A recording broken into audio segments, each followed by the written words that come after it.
Ja, velkommen til Jacobs logbog igen, tirsdag aften. Der skete noget forfærdeligt her i morges, da jeg stod op, da jeg skulle åbne til min præsi. Så fandt jeg ud af, at jeg ikke kunne finde den igen, fordi deres hjemmeside havde været nede, eller et eller andet. Så jeg er nødt til at starte forfra. Helt forfra, så jeg så brugt hele min morgen på, altså eftermiddag.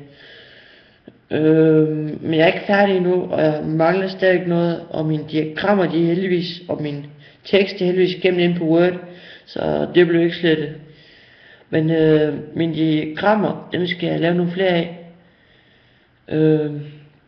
Og dem skal jeg have lagt ind på Prezi her, det tror jeg gør her bagefter. Så må vi se, om jeg får lavet det i morgen. Og så, ja, i forhold til min tidsplan, kan jeg lige finde her. Ja, så har jeg valgt at skrive om min journalist, som står her. Journalist, jeg har skrevet om noget, jeg har faktisk, det kan man ikke kalde det. Jeg har valgt noget andet. Men det skal I nok få at vide om. Jeg har valgt at skrive en rapport med lave nogle spørgeskema. Skrive lidt om ham der, ham der dræbte, ham der er dræbt, eller han er blevet erklæret for mordet på hende der, Maria, den 20-årige, og så fik han en anden dags fængsel, straf, indtil de kunne finde ud af, hvad der skulle ske med ham.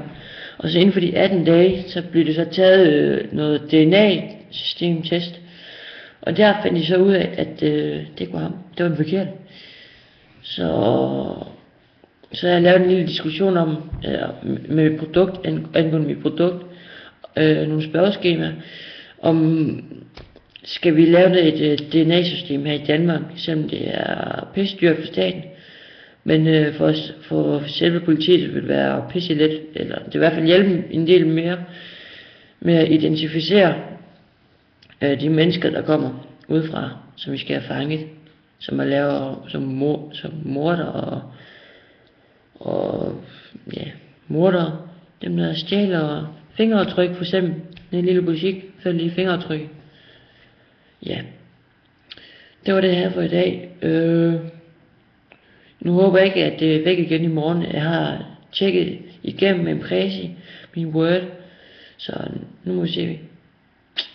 Hej.